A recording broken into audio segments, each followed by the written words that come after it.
Now we'll move on to the streams of migration. Generally speaking, migration is of two types. The first one, internal migration, and number two, international migration.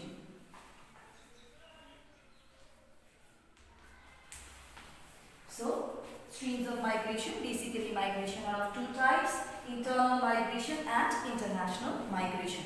What is internal migration? Migration within the country is known as internal migration, whereas international migration means migration outside the country and into the country from other countries. For example, when we talk about internal migration, people migrating within the state. That means if a person is migrating from West Bengal to Maharashtra, that could be considered as internal migration. Then what is international migration? A person migrating from India to USA or from USA to India. Both could be considered as international migration. Next, on the basis of direction of movement, migration can further be divided into four types. Number one, rural to urban. Number two, urban to urban. Number three, rural to rural.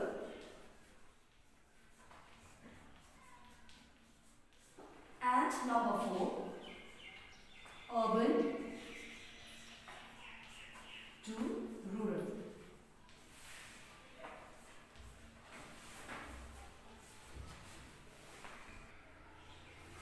When we talk about direction of movement of migration, we also need to know about the other two streams of migration. One, intra-state migration, and number two, interstate migration. When we talk about intrastate migration, migration within the state is known as your intrastate migration. Then what is interstate migration? Migration between two or more states will be considered as your interstate migration. So in both kinds of migration, we will see that female predominate the both kind of migration in case of rural to rural migration. When we talk about this kind of migration, why is there more amount of female migration? It could be because of marriage, as we discussed yesterday as well. Females, once they get married, they go and live with their in-laws. Since they are moving and it is between rural to rural, so they are dominating this stream of migration. In contrast to this, when we talk about interstate migration, males tend to predominate interstate of migration in case of rural to urban migration. Why could this be? It is basically because men migrate in search of jobs or for better standard of living. So moving forward, we know that rural to urban migration takes place basically because of jobs or for better standard of living. We came to know that rural to rural takes place because of marriages. So, second one, urban to urban. Why will urban to urban migration take place?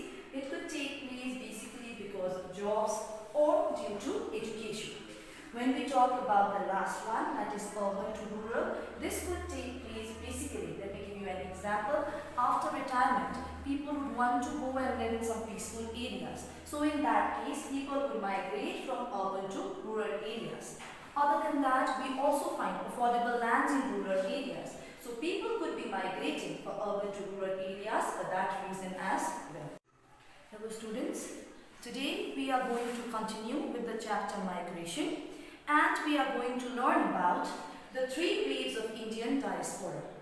When we talk about the Indian diaspora, it has been divided into three waves. The first wave, the second wave, and the third wave. So, firstly, let us begin with the first wave.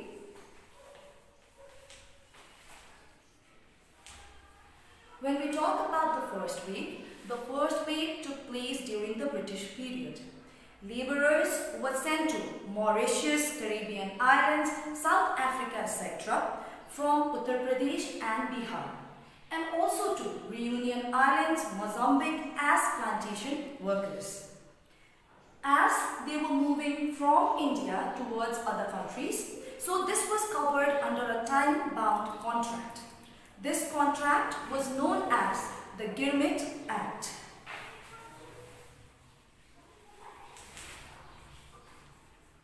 It was known as the Girmit Act, also known as the Indian Immigration Act. So during this wave, the labourers lived in an inhuman conditions. The next wave is your second wave. During the second wave, migrants went to settle in Malaysia, Singapore, Indonesia, etc. Professional artisans, traders, factory workers, etc. went out of the country in search of better quality of life. And as the oil boom took place in 1970 in West Asia, many skilled and semi-skilled workers went to avail this opportunity. Go. And the last wave that we have is the third wave. The third wave started in 1960s and it still continues. In this period, high-profile professionals such as doctors, engineers, etc. migrated out of the country. In 1980s, software engineers, management consultants, financial experts, etc. moved out of the country to work in countries such as USA, UK, Canada, Australia, etc. Start. Okay, we will begin with the next topic now, and the topic is migration and census of India. Along with other things, census data contains information about migration as well. Migration data was recorded at the time of the first census in 1881 as well. It was based only on place of birth. Later, modifications were made in 1961, 71, 81 censuses and were further modified in consecutive censuses as well. So today, in the Census of India, migration is enumerated on the following two bases. So the following two bases are under the Census of India. Those are place of birth and place of residence. So what are these? Place of birth. If the place of birth is different from the place of enumeration, it will be considered as lifetime migrant. Whereas when we talk about place of residence, if the place of last residence is different from the place of enumeration, it will be considered as migrant by place of last residence.